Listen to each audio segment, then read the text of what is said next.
Hey budget gardeners, Vita Loca here. Join me today as I show you how to collect the seeds from a Browallia plant. So let's go.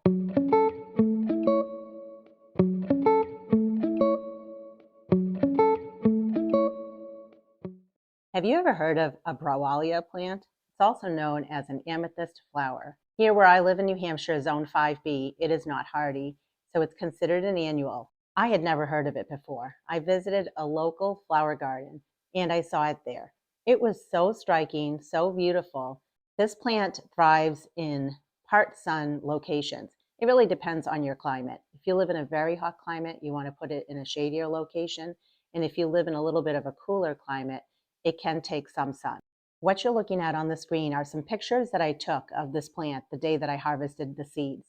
I just thought the color was so striking. Pretty soon, I'm going to be making a video showing you all the seeds that I've collected, and we're going to be organizing them in a spreadsheet that I have.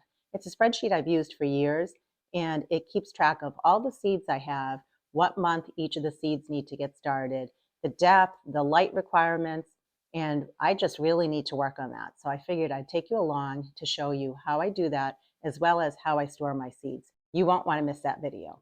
I want to take you in now for a closer look, just so you know what you're looking for when it comes to the seed pod as well as the seeds. You can see that the seeds are actually a fairly small size, and here are the seed pods.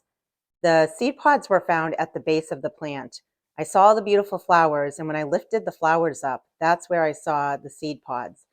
And what you're looking for when you're collecting the seed pods is you're looking for more of a brown color. If they are a dark green, that means the seed pods are producing, but they're not ready to be picked yet. And if you pick them too early, that means the seeds inside will not be ripe or viable. And the seeds, you can notice, are a brown color. I like to store my seeds in a small Ziploc bag. That's worked for me for years.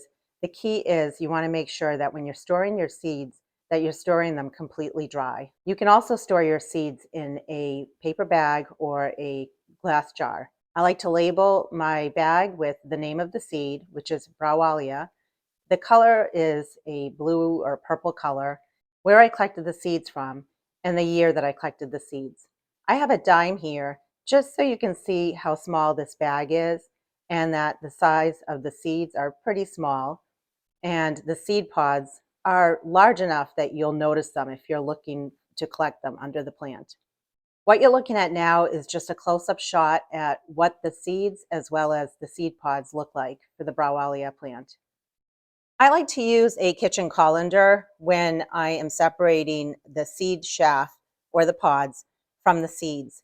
This method works really well, especially when you have seeds that are small enough to fall through the mesh wire, but that have seed pods that are large enough that will be collected in the top part of the mesh wire. And I like to take the seeds and just basically move them around with my fingers like this in a back and forth motion. And that crushes up the seed pod and it allows the seeds to be released. And you can see there is the shaft from the seed pods.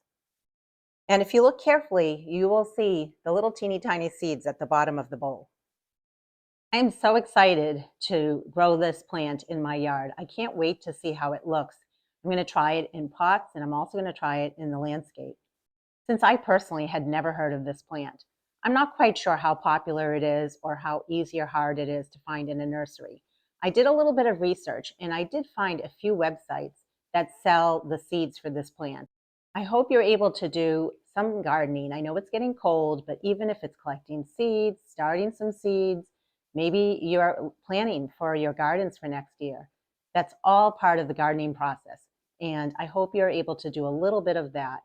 Spring will be here before you know it. Until the next video, make it a great day with gardening.